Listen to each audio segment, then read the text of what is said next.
Sometimes. Well, we can't call this next part a sermon because it's not a sermon.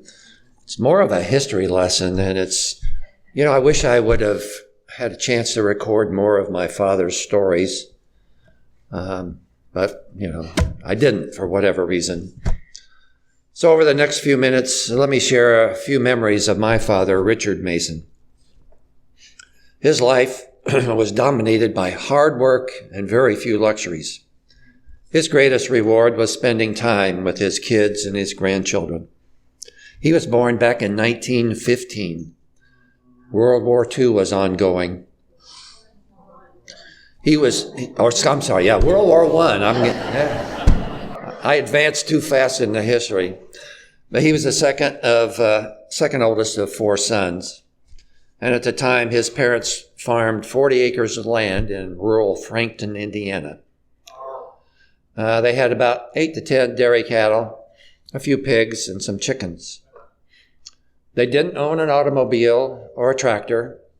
A team of mules provided the power needed for farming or for transportation. Electricity and telephones were not yet available in rural America. Once my father was old enough, his physical labor was needed on the farm. By rising by about 5 a.m., the cows had to be milked. Then the mules were hooked up to a wagon and the milk was delivered to folks in the nearby town. Afterwards, it was return home, eat some breakfast, clean up, and head off to school.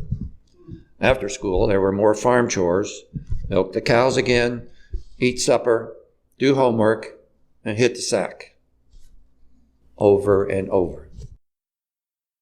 At age 14, the Great Depression began, and it continued all through his high school years. Money for more than basics was just unavailable.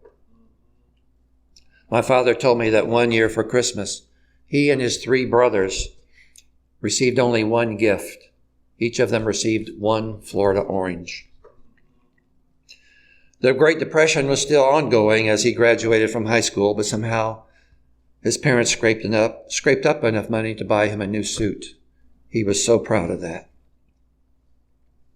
After graduation, he continued helping on the farm, but needing to set out on his own, he eventually found employment at a factory about 20 miles away, sharing rides with other young men. Later, he met his bride, and they soon married. But he found that factory life was too confining, so he learned about a farm and a home and some land that he could cash rent. And while settling into farm life, a baby girl came along. Then World War II began.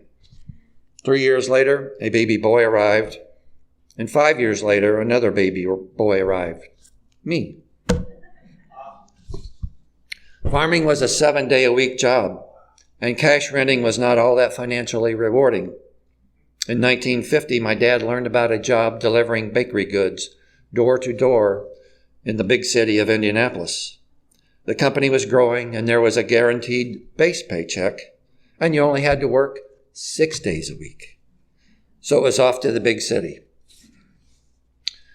The bakery delivery job was steady work, but with 3 kids, our family lived paycheck to paycheck.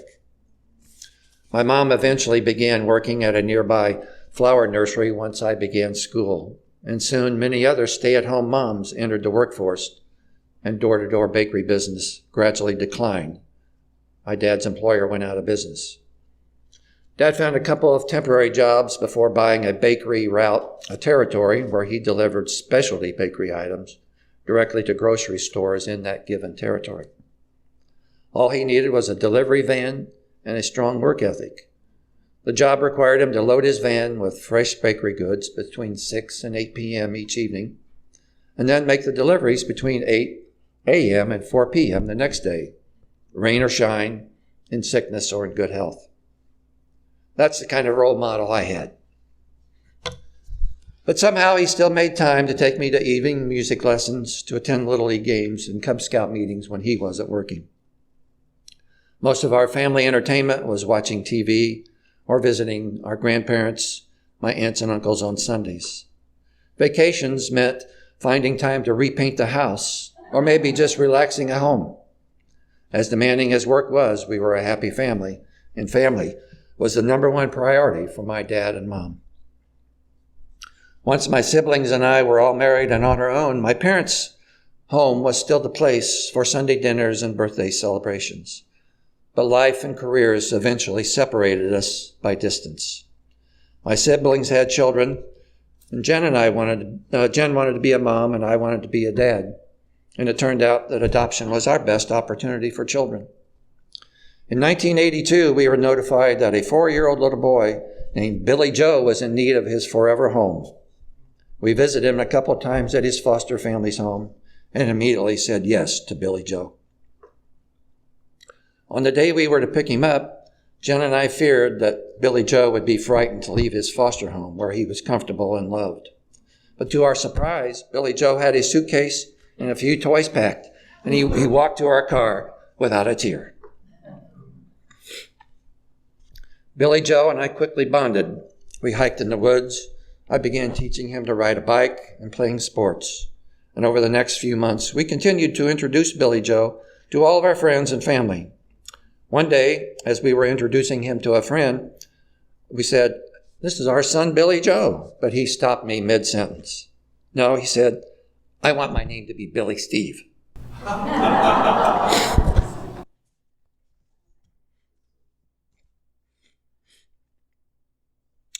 I took that as his confirmation that he was indeed now a part of our family. 3 years later, we have the opportunity to adopt another boy, a premature infant. Once he gained the needed weight, we welcomed Christopher Ross Mason into our home and into our hearts. We're now a family of 4. Our careers and our kids grew, and for the most part, life was pretty good for us. The boy's teenage years, however, created some challenges. Imagine that, huh? After high school graduation, Bill left for college, but 3 semesters later, the administration told him to find something else to do. A nephew of mine invited Bill to come to Texas, where Bill eventually found his way back to college, and he found his future wife. Youngest son, Chris, struggled with ADD, but graduated from high school in 2004 and headed off to college that fall. In the spring of 2005, he and a few friends came home for the weekend. They met up with other friends that evening, and on the way back home, Chris was killed in a high-speed crash.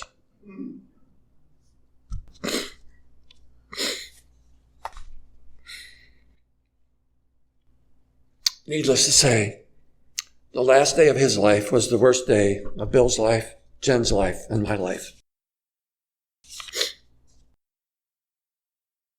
Every family has its share of joys and sorrows, and we've shared a lot of good times with Bill and his wife, Lisa. They blessed us with a granddaughter 10 years ago. We are thrilled to be living near them and getting to be part of their lives. I've really enjoyed watching Bill and his role as a father. He's the epitome of a girl's daddy. Let me introduce you to our son, William Stephen Billy Steve Mason.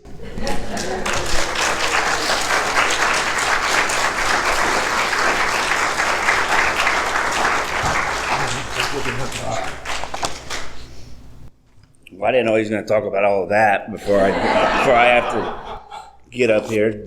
Good grief.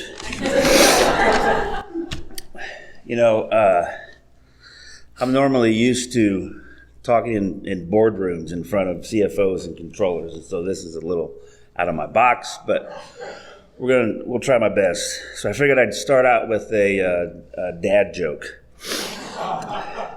Why did the kids give their dad a blanket for Father's Day? Because they thought he was the coolest dad. And for what it's worth, my daughter's never given me a blanket, and I'm hoping that's because she knows I'm always hot. I don't use blankets, and she still thinks I'm cool. But, all jokes aside, being a father is incredible. It's an absolute joy, though it's extremely hard. It's a lot of work, but I wouldn't trade it for the world.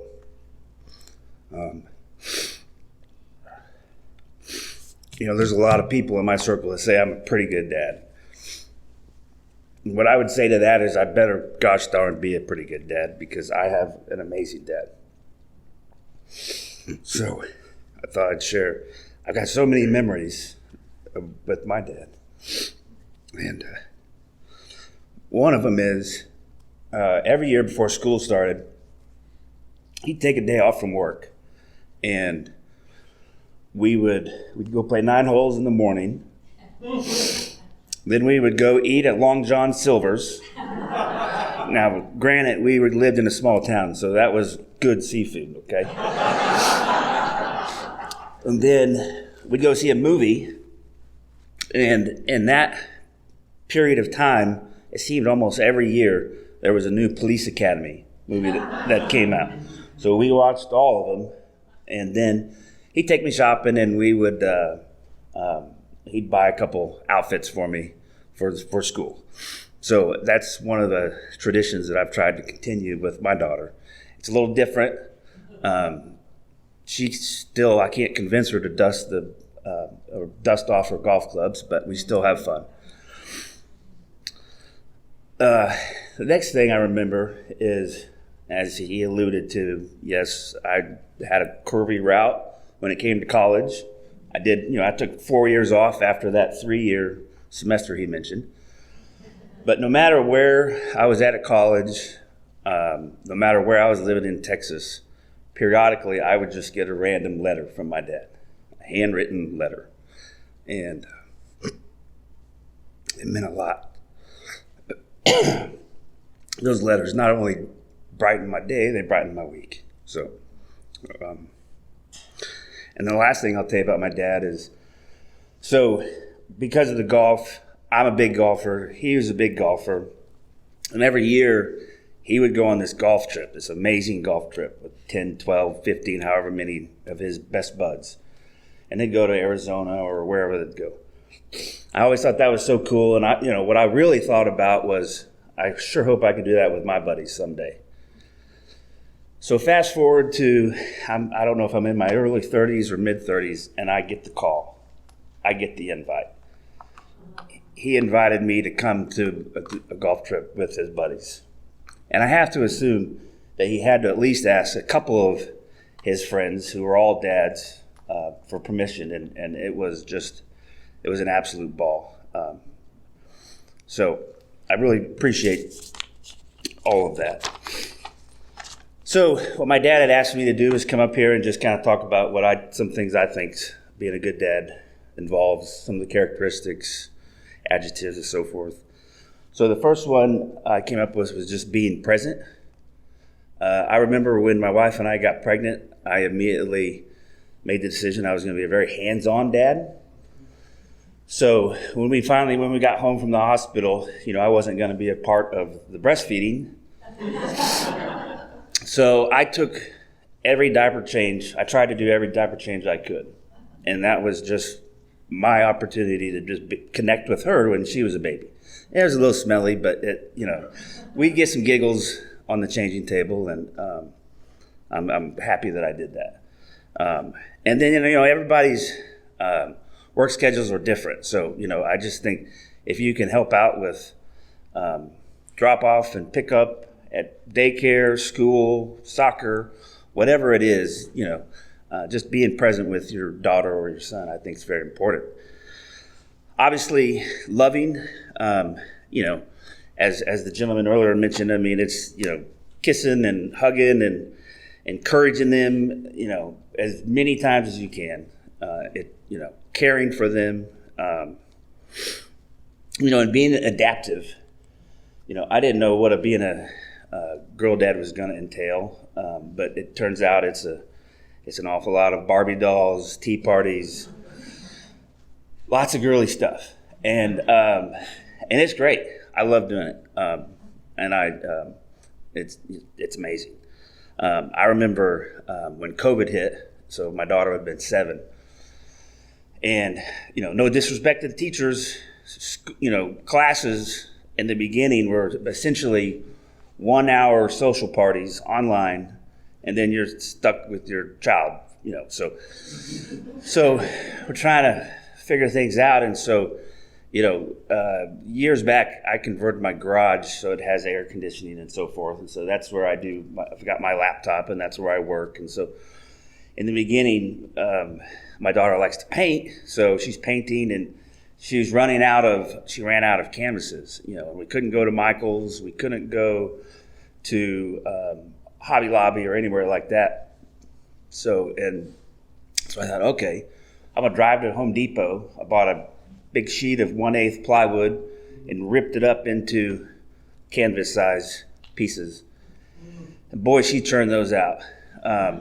There's none left. And, it didn't take her too long, but, when COVID was done, I had a stack of paintings like this. I'm like, geez, what we're going to do with all of these things? And so I did have a wall where a TV was, and so I'd use it as wallpaper. And so a fourth of my garage has all of those paintings, and they'll stay there until they fall off. And then, the next is, experiences. So I was perfectly fine playing with the dolls and all of those things, but I also wanted to throw her in the mud and do those types of things. So one of my favorite pastimes with her is we do Indian Princess. That's dads and daughters camping. So the first camp out, she was 4.5. So I had a neighborhood dad that introduced us to it, and he invited us. And I remember calling him that Saturday morning. It was about 8:00. We were already packed up, but I called him. I said, "Hey, Rolo, are you just going to this camp out because you invited us?" Because right at that point, it was 38 degrees and raining. He says, "Oh, no, we're going no matter what. And it's okay if you don't want to go." So I was like, "Oh, we're going." And I was so proud of my daughter. She slushed around in the mud. I brought multiple changes of clothes. About every 2 hours, I'd put her in dry clothes, go back out, get in the mud. She was really a trooper. I mean, it never got over 40 degrees, and it never stopped raining the entire day. And so fast forward to about 10:30, 11 o'clock, she's sitting on my lap by the campfire. And as you know, every state park, because we were at Tyler State Park, every state park is kind of known for something. One of the things that Tyler's known for is raccoons. So we're sitting there, and the raccoons are coming out, and next thing you know, she spots a raccoon in the tree eating some tortillas that they had stole that we left out. She looked at me, and she said, "Daddy, we gotta go." And I looked at her, and I thought, are you sure? They're not going to hurt us. She says, "We're leaving." And I know her by now. She's got strong opinions. And I said, "Okay." So I said, "You got to make me a deal. You've got to sit here in this chair next to my friend Landon and my friend Marcus, and I'm going to go to work." And so everything's put up. Tent, air mattress, everything. And I am just going as fast as I can with a flashlight, headlight, throwing everything in the truck. Then I just zip it all down, with ties. I didn't fold anything. I couldn't. Everything was soaking wet. And then we drove. We got home at 2:00 in the morning.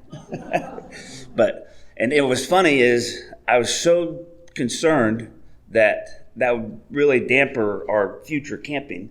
So that next weekend, I asked her if she wanted to camp in the backyard. It was on a Saturday. I looked at the weather. The weather was perfect. And we're getting ready to walk out the garage. It just starts pouring down rain, and it's thundering and lightning. And I said, "Hey, let's still do it, right?" And she said, "Yeah, let's do it." So we proceeded for the next 2 years. We never missed a camp out, and it rained every camp out for the next 2 years.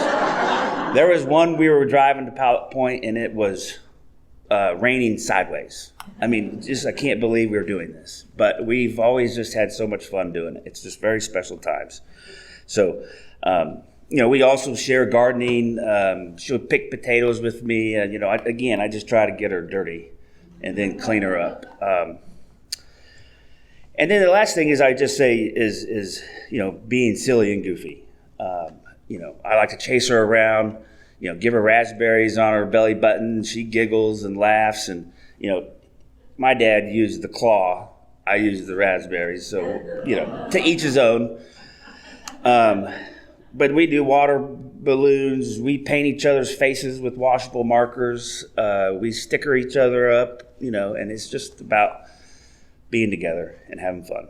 So anyway, for any future dads listening, I heard the cliche, but it's true. They grow up fast. So soak up as much time as you can while you have them. That's it. Thank you.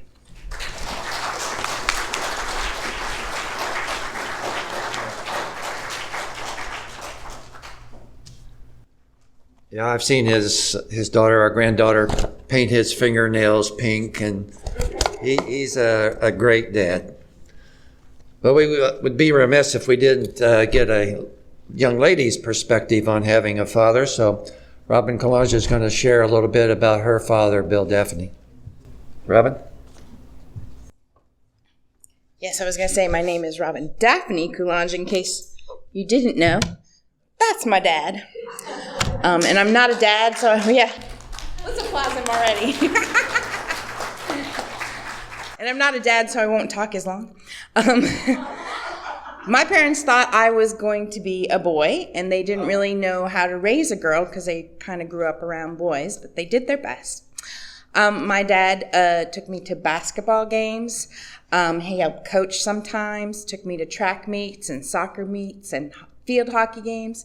Yes, I was sporty. You can't tell now, but he helped me with math homework. He paid for ballet classes, tap classes, horseback riding lessons, Girl Scout camps. He taught me how to drive and wouldn't let me get my license until I could change a tire in under 10 minutes. Also wouldn't let me learn on an automatic. I had to do the stick driving stuff. Yes, okay. He gave me 3 cars when I was a teenager. I was an emotional driver. It was a tough time for all of us. He gave me my current car because COVID times and there was no theater work. I could pay him back now, but he won't let me. He went to see many plays. He fell asleep during one in college. It was a very boring play. I was getting attacked on stage, and I heard his very distinct snore, which taught me to stay in character always when on stage. So thanks for that lesson. He paid for 5 years of college as a theater major, fully expecting me to live at home for the rest of my life. He helped me move to a new place almost every year in college and a few times after college. He drove me to Santa Fe, New Mexico when I had a theater summer job there. How did you get back? Did you have to buy your own plane ticket to get back just to drive me out there? Amazing. My dad is kind of a hard guy to get to know. I remember a really awkward dinner in St. Louis, another opera job that he drove very far just to visit me, or maybe you were there for work, I can't remember. And I asked him to tell me his life story, and he goes, "There's not much to tell." And it took about 5 minutes. And then he went to me with to the police station after my roommate got attacked, so I would feel supported if the cops asked me too many questions, and he helped me move again. I think I realize why your back is so bad now, Dad. Sorry, totally my fault. And that's just the things he did for me. He did way more for my sister, because she's a girl. But these are not the things that I love about my dad. I just took these for granted, because that's what a dad does. He buys you stuff and supports your interests. But I didn't realize that's not what most dads are. In fact, some people don't have dads, or some people have dads that don't pay for stuff, or that don't support their interests. I didn't realize this till I got to college. And my best friend Sherry, not gonna cry. My best friend Sherry didn't really have a dad, and so she got to know my dad, and then she got to be supported and see how I was supported. And that's the thing I really love about my dad, is what a great dad he is to other people, to people who don't have dads. Especially here in this church, he's helped lots of people with math homework and just being a supportive dad-like figure to them. And they have stories to tell, and that's their stories. But also, he spends his time mentoring other kids around in many different programs. We did Special Olympics when I was little. And just what a great dad he is to people who don't have dads and just people in general. In fact, Linda just said to me this morning that if she could choose to have a brother, it would be my dad.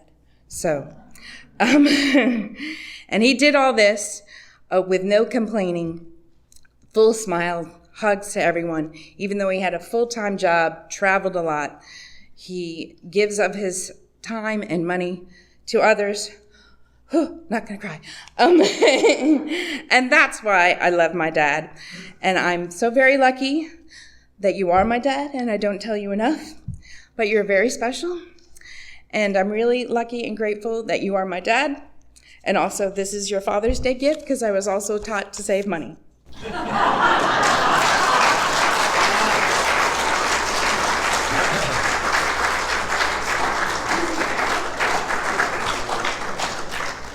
Thanks, Robin. That adds new meaning to that little video about tell them now, right?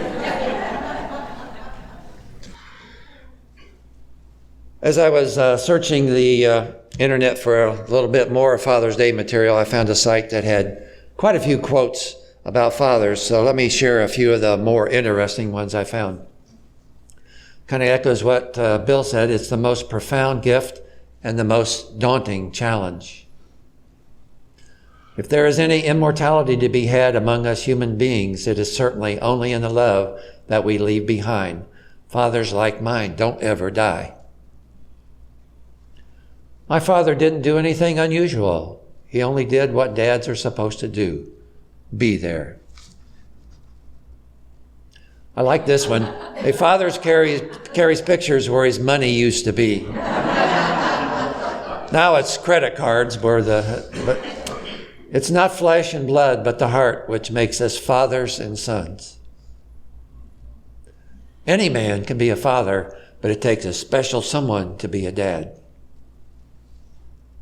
My father gave me the greatest gift anyone could give another person. He believed in me.